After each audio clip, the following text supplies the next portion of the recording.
There was tons of drama in the Craftsman Truck Series in their championship night at Phoenix. Corey Heim says he did not retaliate against Carson Hocevar after Hocevar spun him out with about 31 laps to go. Heim then got into Hocevar with about 4 to go. It jumbled everything up, and Ben Rhodes actually became the eventual champion. But let's get into what happened here with Corey Heim. He is denying that he intentionally wrecked Carson Hocevar out of retaliation. Here is the initial spin where Hocevar wrecks Corey Heim with 31 laps to go in the race. Let's take a look at this here. You can see here, this is from the in-car camera of Carson Hocevar. Corey Heim is right in front of him in that Safe Light truck. He goes underneath, he drifts up, hits him in the rear, and then collects Stuart Friesen in the process. Caution comes out. Friesen takes a bunch of damage. Heim's car is damaged as well, and that is what happened. Hocevar would continue. We would get this with Matt Weaver reporting that Hocevar did not mean to get into Corey Heim. Weaver said that this is what Hocevar said on the radio. He said, "I didn't mean to hit him. I didn't mean to do that. I thought he was going to take a wider arc, FF." You can read it there. And then here's another update from Matt Weaver on what Carson Hocevar said over the radio. He said, "Sorry, I didn't mean for that. Can you talk me through it? What happened?" And then he asked, "Did I completely F up, misjudge it? I thought he was going to be higher than he was." So that is what Carson Hocevar was saying over the radio following the wreck. Then, with 4 laps to go, we had what looked like retaliation from Corey Heim on Carson Hocevar. They were running right behind each other. I think Hocevar was in 8th or 9th, and Heim was right in front of him in 7th or 8th. Let's take a look at this here. You can see they're already kind of wrecking. Hocevar is up riding the wall. So you can see here, Hocevar is coming up behind him. He's got a good run on the outside. Heim drifts up, runs into him. They hit the wall. Both get damaged. I think that's Tanner Gray spinning out, trying to avoid it. Heim's truck goes into the wall. Again, 4 laps to go. Heim and Hocevar did not look like they were going to be competing for the championship at that point. Enfinger looked like he had it locked up. He had a 0.6 of a second lead over Ben Rhodes. And then we had Corey Heim speak after the race to Fox Sports 1, and he was asked whether or not it was intentional, and this is what he had to say. Take a look at the retaliation that was there. How did you plot the payback? It wasn't retaliation. I had no side force. He put it on my door and I wrecked.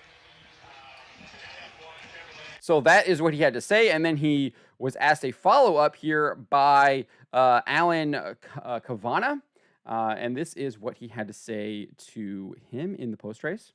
It seemed deliberate. People are going to look at it and think that was a deliberate move to put him in the wall. Well, the only person who really knows is me, so that's all that really matters. So there you have that. And then he also told Sirius XM, he was asked about it, and this is what he had to say to them.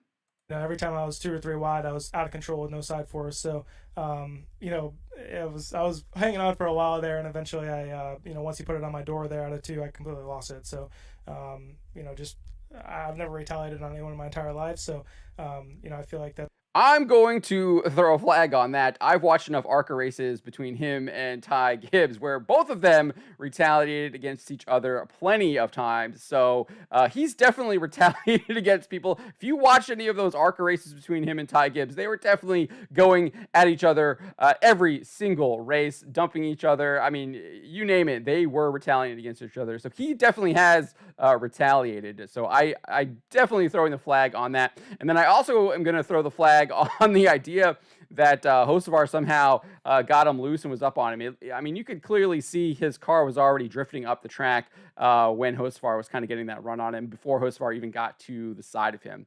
But let's listen here again. That's unfortunate, but it is what it is.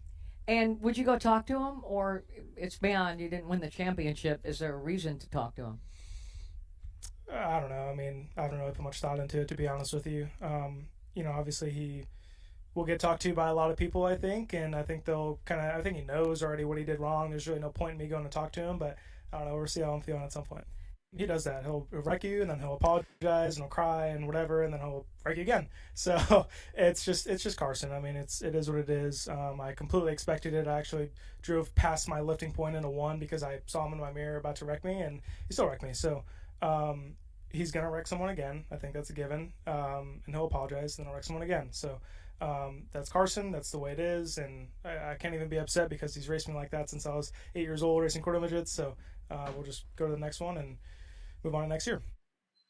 So that is what Corey Heim had to say. He is denying that it was out of retaliation, and even saying that he's never retaliated against anyone. I think anyone who's watched any kind of racing that Corey Heim has been involved in, especially if you watch that ARCA stuff, you know that he retaliated against Ty Gibbs, and the two had a huge rivalry in the ARCA. It was actually quite entertaining seeing them. They were also the only two guys who had any cars that were that were any good out there racing in the ARCA at that point, at least like competitive for the win. So you've seen what he's done before, but then it doesn't look like Hocevar gets to the outside of him, and that's what caused him to drift up and wreck. It definitely looks like retaliation, but I'm going to leave it to you. What do you guys think? Do you believe Corey Heim when he's saying that he did not retaliate against Carson Hocevar, or do you indeed think he did retaliate against Carson Hocevar and he's just basically denying it so he doesn't get a big fine like Denny Hamlin got when he admitted it on his Actions Detrimental podcast?